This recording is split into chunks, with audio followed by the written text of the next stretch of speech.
everyone joining today, and thanks for tuning in. I am Al-Khalaf, a research fellow here at the University of Ottawa Heart Institute, and I am back as your host for today's episode of BEaTS Research Radio, a YouTube channel and podcast produced by the Bioengineering and Therapeutic Solutions Lab at the Ottawa Heart Institute. Our goal at BEaTS Research Radio is to communicate science to the community. Our guest today is Dr. James Woodgett. Dr. Woodgett is the Director of Research at Sinai Health System. He also holds the Koffler Directorship for the Lunenfeld-Tanenbaum Research Institute. Dr. Woodgett hails originally from the UK, acquiring his undergraduate degree from University of York, then his PhD from the University of Dundee in Scotland, before moving to California to complete a postdoctoral fellowship at the Salk Institute for Biological Studies at La Jolla, San Diego. His group's research focus is investigating molecular mechanisms and signaling pathways that underlie and providing underlying causes and basis for developing treatments for various diseases such as breast cancer, liver cancer, Alzheimer's disease, and bipolar disorder. Additionally, Dr. Woodgett is known for his active role in advocating and servicing the overall Canadian scientific community in various roles, with noted leadership action in matters related to funding and communicating with multiple government officials. It is a pleasure to host you today, Dr. Woodgett. Thank you for joining us on BEaTS Research Radio. Glad to be here, Mo. To start today, we always are interested to hear about how our guests started onto their path that led them to where they are.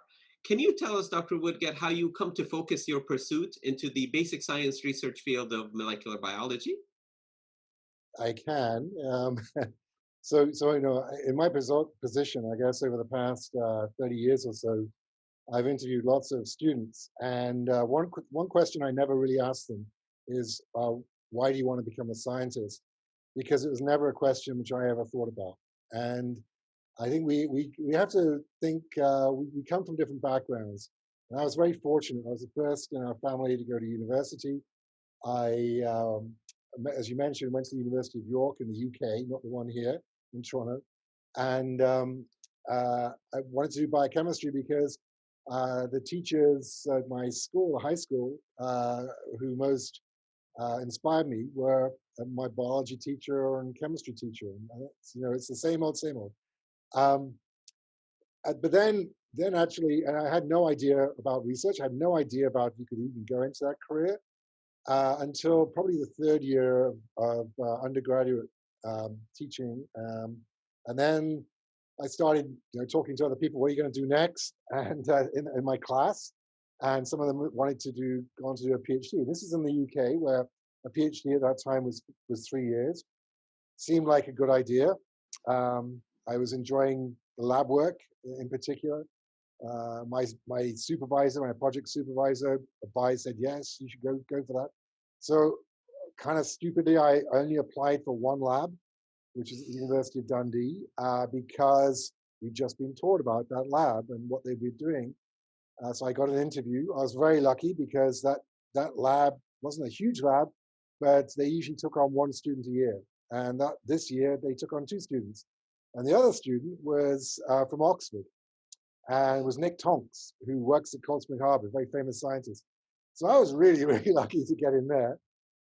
By that time, I'd sort of got some idea of what I wanted to do and what I was enjoying. And so the next step, after 3 years doing my PhD, was to go to the Salk Institute because I was married at that time. My wife quite kind of liked the idea of Southern California, and I liked the idea of understanding tyrosine kinases, which Tony Hunter, the person's lab I went to, was working on. It was very, very exciting field. And then I was fortunate coming back. I interviewed at one place in the UK to set up a lab. So, it's just a series of ridiculous coincidences and luck. And, that doesn't exist anymore, unfortunately. Well, I don't know if it's unfortunate. I was very, very lucky because I hadn't really thought well ahead. And a lot of opportunities opened up. I think it's much, much more difficult now. Last year, we recruited 2 new young scientists at the Lunenfeld, and we had over 200 applications for those 2 positions. And we interviewed, I think, 20 people, maybe 18 people. They were fantastic. It was just amazing. And we got our top candidates, but it's just remarkable how competitive that is. So that's why I say when I give a career talk or anything, I just say, don't listen to my my background because it's really not relevant anymore. But there's still things, I try to get across what's important. It doesn't matter. You don't have to wake up in the morning and think and drink science. What you've got to be aware of is what interests you. Because in any career, and in particular science, there are so many disappointments, right? And you're running an experiment and it just blows up. Or even if you get the experiment right, you've got to repeat it 3, 4 times. So until your brain is numb. So and then you submit your paper and it gets rejected. And so you've really got to have this. But there's no career I could ever think about which would be any better. Maybe being a Formula One racing driver. I'm not sure about that. I think that's not so great either. So the point really being is follow what you're really interested in, and all the gaps will fill in. Right? You will find you'll get answers as long as you ask questions. Yeah, this is sound advice, and coming from somebody who's gone through this sort of thing, it is important to follow your passion and also have a thick skin in academia and science is definitely part of the equation. Yeah, growing a Uh, thick skin is important.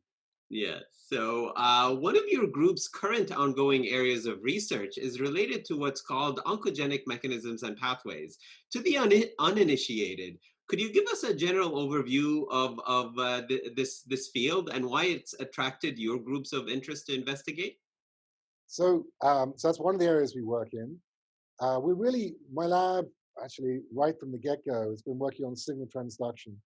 And we know that these signaling pathways, which are the pathways inside cells, which interpret signals, usually from the outside of cells, into something actionable in the cell, so a response.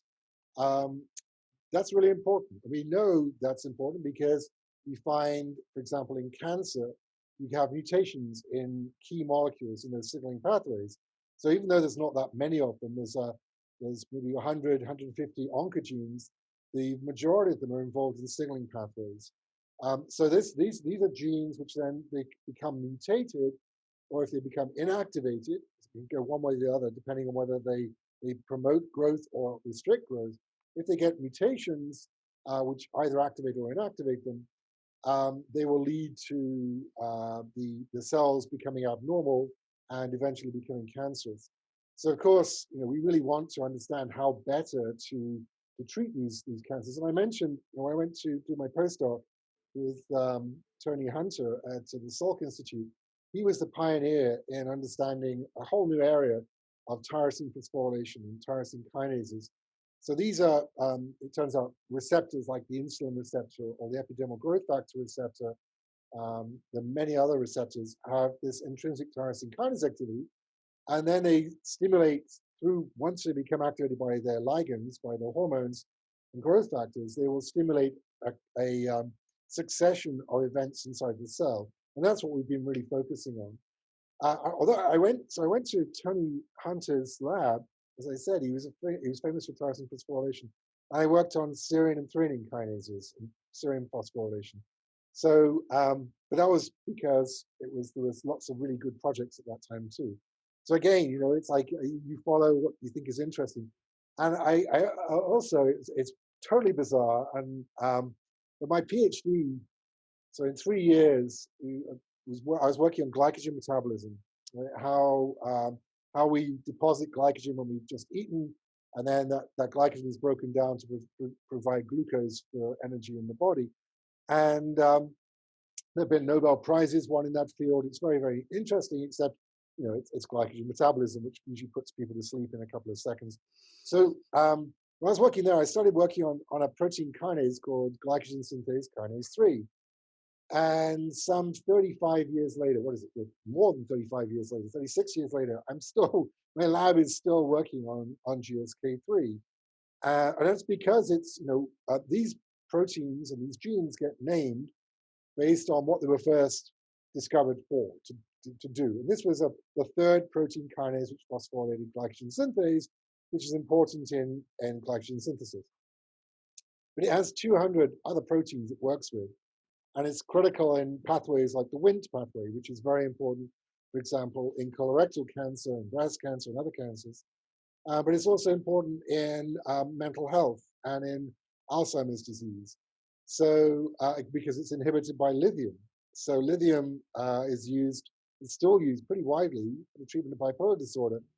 And one of the targets of lithium is GSK3. So, it's kind of bizarre. Over the period of those 36 years, we've worked on very, very different aspects of GSK3 biology and become more and more sophisticated in our questions as we were able to generate more sophisticated approaches and reagents. Um, and that's the other thing. It takes a lot more nowadays to publish a paper than it did when I did my PhD, right? But just because you're expected to do so much more, and you can do so much more because the tools are better. But there's still so much to learn. So although we've been working on, that's not the only gene we work on, but that's one of the genes we do a lot of work on, and there's still so much to learn from it. And in that case, for me, I got a pretty short attention span, although you wouldn't think so if I just told you we're working on the same gene for 36 years. But the nice thing about signaling, especially in cancer research or in understanding the brain, is there are lots of questions and you've got new things coming up all the time. And so you can pivot and ask, you don't read a journal anymore, you read it online through PubMed or whatever, and tables of contents, and it stimulates new questions. So I think that's another lesson here is that you don't necessarily want to tell if you're a graduate student or postdoc, you don't necessarily want to tell your supervisor that you've got a brand new idea. You want to do a little bit of work on that, make sure it makes sense. But really, there's so much that we still don't know. And I find that kind of keeps you enthused, and that's what gets you through all the lousy experiments which don't work and the rejections of your grants or whatever. But the other nice thing about it is that you can work in particular areas and with particular technologies, but working in signal transduction, you identify things which are actually you realize are not necessarily related to your first question, but they're changing some property of the cells which you had no idea about, because they're like little I don't know, they're like little junction boxes, and what comes in and what goes out is all sorts of messages, and so trying to understand what happens, it's your imagination is the only limitation, and money. Definitely, it's the classic. Yeah, you ask one question and the answer brings up a few more questions. Yeah, I've had arguments actually with politicians and bureaucrats who tend to be very top down in their thinking, right? I mean, they're administering funds which are basically taxpayer funds, and so they're going to be very responsible for those. And I said, so they want to be very top down. They want to say, okay, we're going to fund this project, and we want to make sure that it's going to have this result.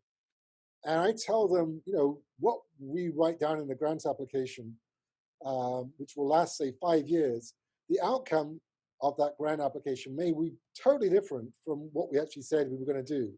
And that's a good thing. And they basically say, no, don't tell anybody about that, right? Because that's just irresponsible. That's how can we choose what's the best science? I said, you're not choosing the best science, you're choosing the best ideas. And actually, failure is inherent to science. If you're not failing, you're not going to succeed because you're not asking risky enough questions.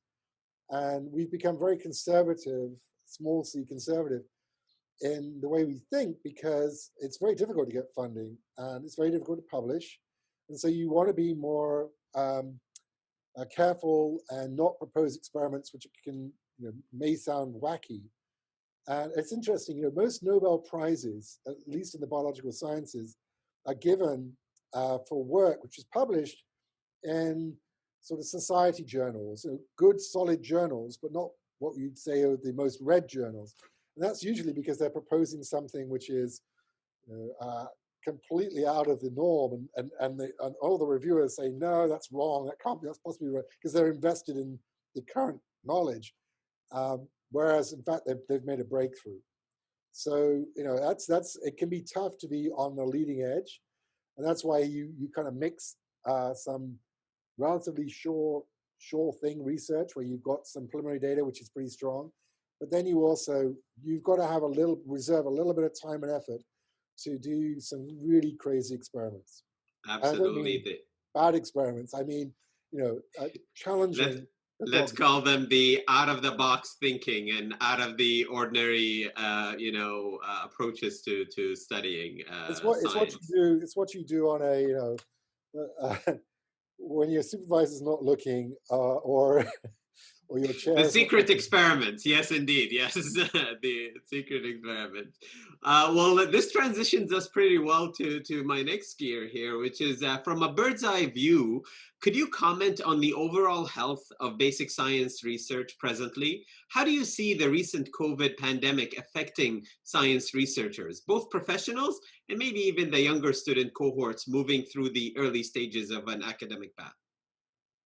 Yeah, I guess one of the few advantages of being um, been in this trade, this career for so many years, is you learn that there's lots of things which happen in the short term, but you really need to have a longer term perspective. And unfortunately, a lot of science is geared around the short term. Grants are 3 to 5 years long, and that's how projects tend to run. Um, so in terms of basic science, I'm a little bit biased here. I think one of the most important roles of federal funding of science is in basic science, because companies in the private sector really shouldn't be in this area. They don't need to be in this area. This is where universities and research institutes can really play a role, because you don't know what the payoff is going to be. It's not fair to investors for companies to be investing in this type of research. Having said that, there's a virtuous circle. You make discoveries, and without discoveries, things will quickly dry up. But you need to translate them. You need to, if appropriate, you can be generating knowledge for knowledge's sake, but you really should be looking at how you might apply it and what roles the new knowledge may play in, for example, human health or technology development, or these various other areas, various spin-off areas. And then you also need to, I work at a hospital-based research institute, so I'm again a little bit biased. I think you really need to be able to keep a perspective of how does this pertain to the human condition. Even though we've got a lot of basic scientists working at the Lunenfeld-Tanenbaum Research Institute, and they're doing work which is in nematode worms, in Drosophila, in yeast, in mice, that may seem very distant from working with humans. The thing is, you can't do a lot of experiments in people. They don't necessarily like you prodding them, and they certainly don't like you sacrificing them if necessary, in terms of using 1,000 worms to do a screen. But there's also other questions you just can't ask, because we're not genetically tractable. So that's where, but you can still learn from the human condition, and we learn a lot from our clinicians. What are the questions which they want to know? And we've got some phenomenal clinicians who they're seeing patients a couple of days a week, and they're spending most of their time doing research. And I've asked them over many years, why are you doing this? Are you not busy enough seeing patients? And a lot of them, especially those working, for example, in cancer research, but other areas too, are not content. They know we can do better. They know they can do better. We just don't have enough knowledge. So I think there's this virtuous circle where we can learn from each other. And I think that basic science is a very, very important area. The problem with basic science is, and we see this day in, day out, it's very esoteric. The public doesn't understand why we're working on fruit flies. Why is that important? Or I had a colleague working on the testicular size of a North American squirrel, which had their testicles changed in size during the seasons. And it was really important because it's understanding diurnal rhythms. But that sort of research can be pilloried or laughed at by people who don't understand the worth. So it can be more difficult to sell that. And also, basic scientists themselves can sometimes oversell their results. And I hate in press releases where you see breakthroughs or something is groundbreaking or transformational. Research is very incremental. It's very rare you have a true breakthrough, but you are advancing knowledge all the time. And so, what we have to do in basic science, and I prefer the term discovery science, is to say that this is the sort of the forge of where new information comes from, which then can be applied in different ways. And we need to build out our map, our Google map of where we live before we can understand how to get to a certain place, at least without wasting 6 weeks and going in circles. So that's why everything has its place. And I think we do health systems research here, clinical research, population health research, epidemiology. It's all really important. Then you asked about COVID-19. I'm going to be a bit provocative. Not that I'm not known We for being encourage this. provocative. We endorse that. I put a challenge out because I heard a rumor that CIHR was going to run a third competition. They did a fantastic job in February and in May. They rolled out 2 competitions for COVID-19 research. And given that this virus we knew absolutely nothing about in January, the sequence became available in early January. We knew nothing. We absolutely needed to learn about this. And so there was a lot of opportunistic research. We needed to get people interested and to be doing work on COVID-19 and on SARS-CoV-2.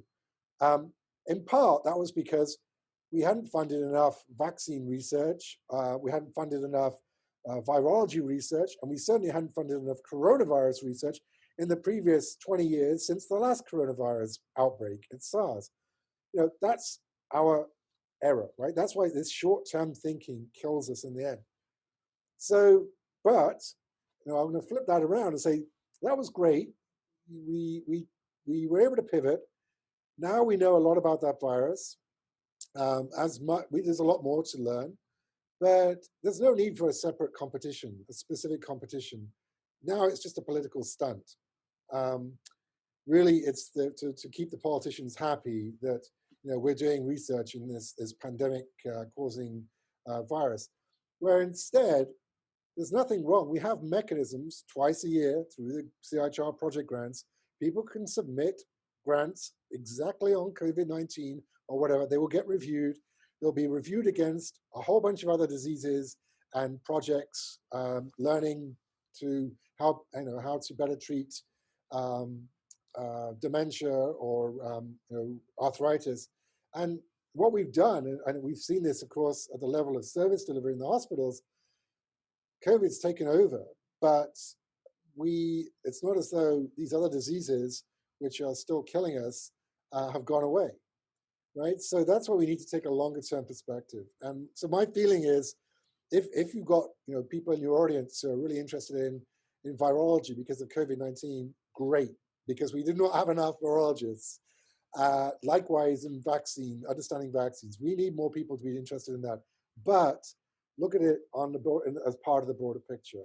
And the last thing I'll say about this is that when we look at what we invest in terms of research, we put a lot of money into looking for cures.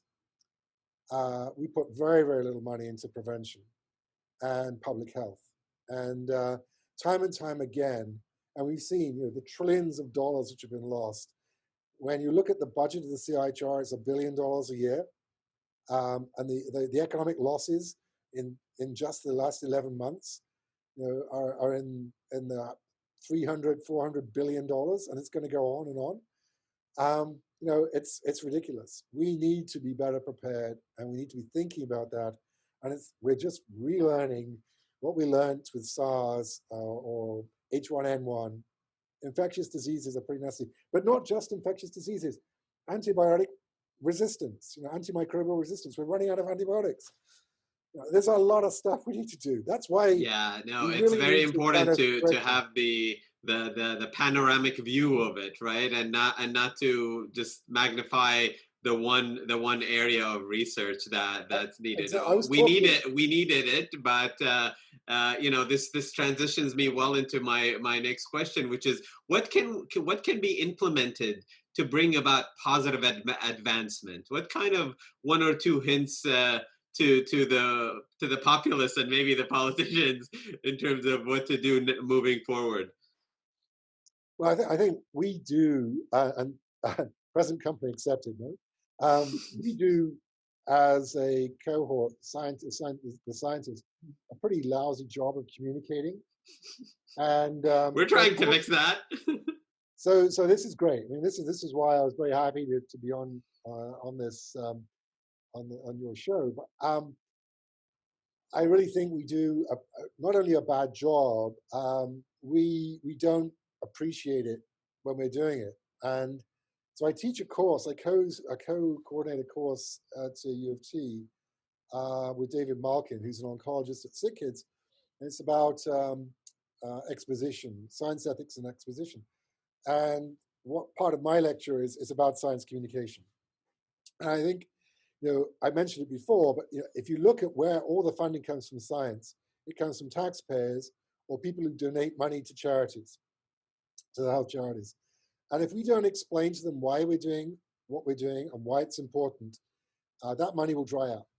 And it doesn't take, there are 1,000,001 good causes and things that we need to do that money can be invested in. So we really need to, we're always complaining there's not enough funding, and I'm guilty of that. But we really need to better justify why we're doing what we're doing and why we're under investing in science in Canada. And in particular in health research. I mean, it's true in other areas too. But when you're looking at the healthcare costs and the fact that the population is aging, and the fact that we can't, the healthcare budget at the provincial level accounts for, in some cases, 50, 60, 70% of the taxation base and the overall provincial budgets. It's not sustainable. So yet we're only investing these tiny amounts, relatively tiny amounts. And there's no company, whether it's high tech or even a car company, which invests so little of its revenues or expenditures in research. So I really do think we can't communicate enough. Sorry, I couldn't hear what you said. That's my watch. Oh, Saying Siri, got it. Shush.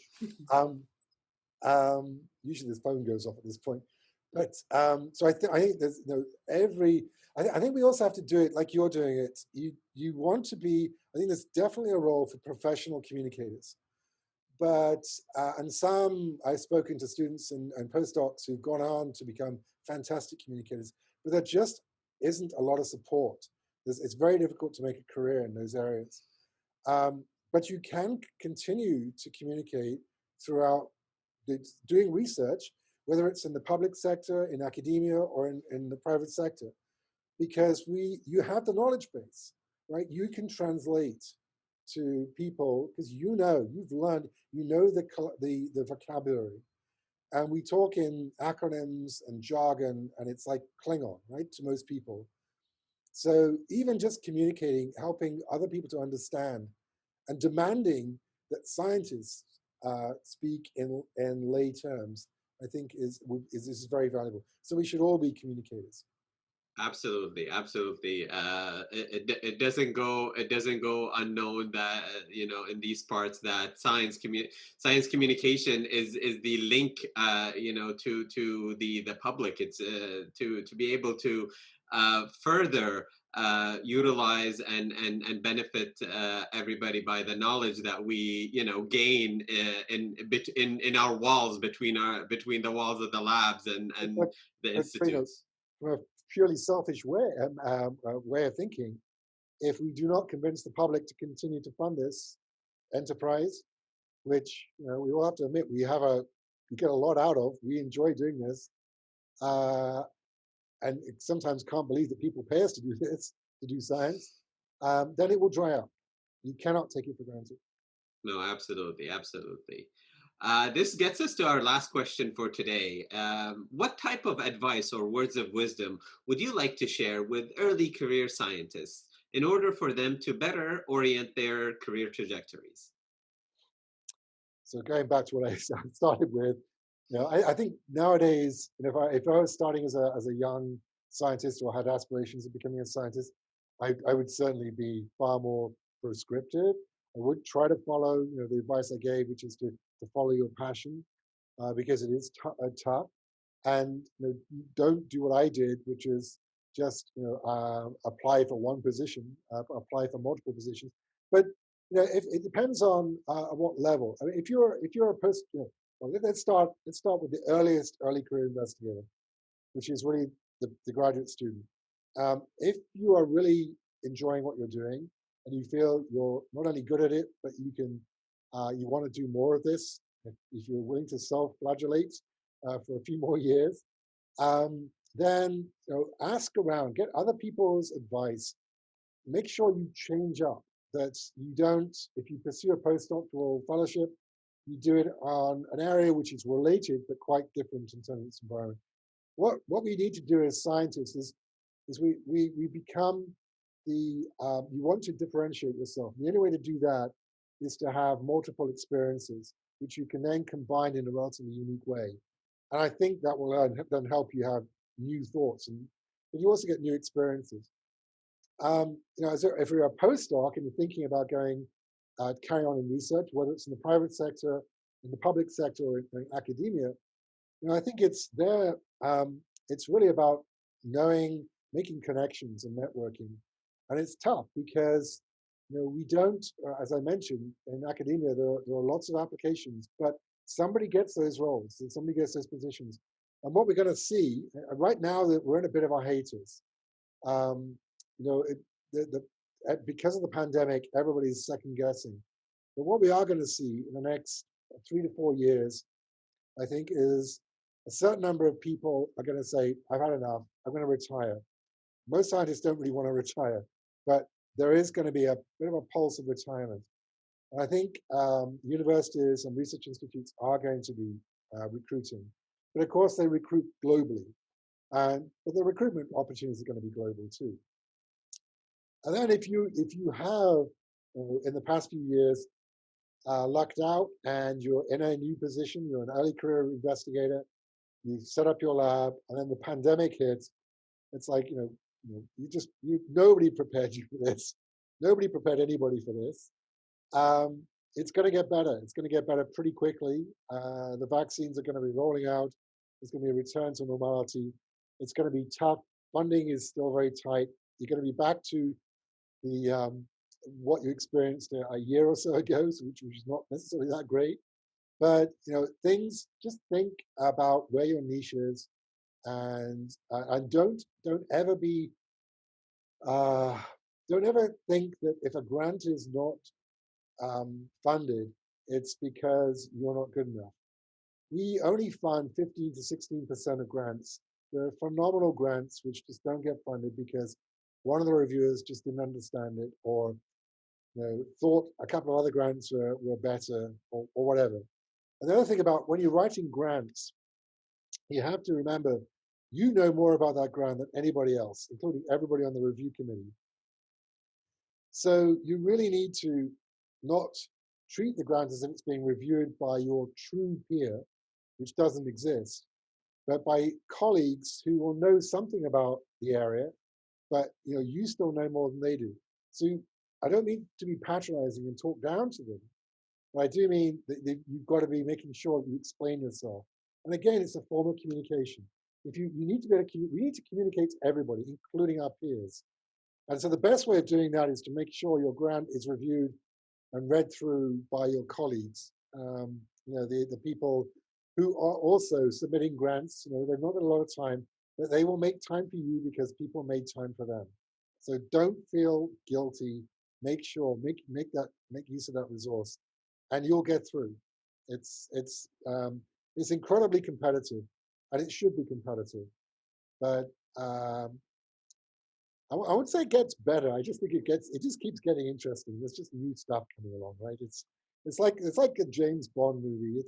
It's like you know really what's going to happen, but you go and see the movie because it's going to have great special effects, and and after you come out of it, it's you feel good, and that's what science is about. There's you know quite a lot of the stuff you're going to be doing every day, but there's those peaks of excitement and things which you weren't expecting, which really make your day, make your week.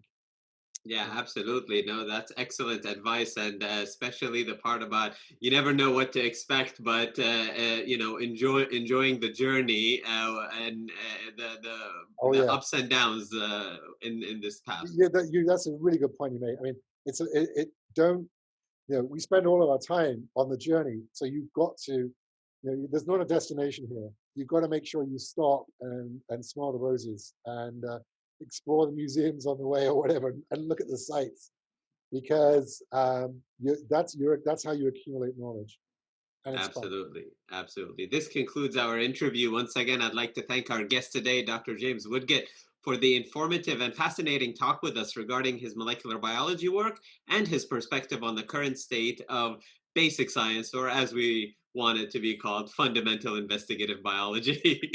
On behalf of our director, Emilio Alarcon, and the whole BEaTS Research Radio team, thank you for tuning in. Don't forget to subscribe to our YouTube and podcast channels, and we'll see you again soon with another Science for the Community episode. Until then, stay safe and heart healthy.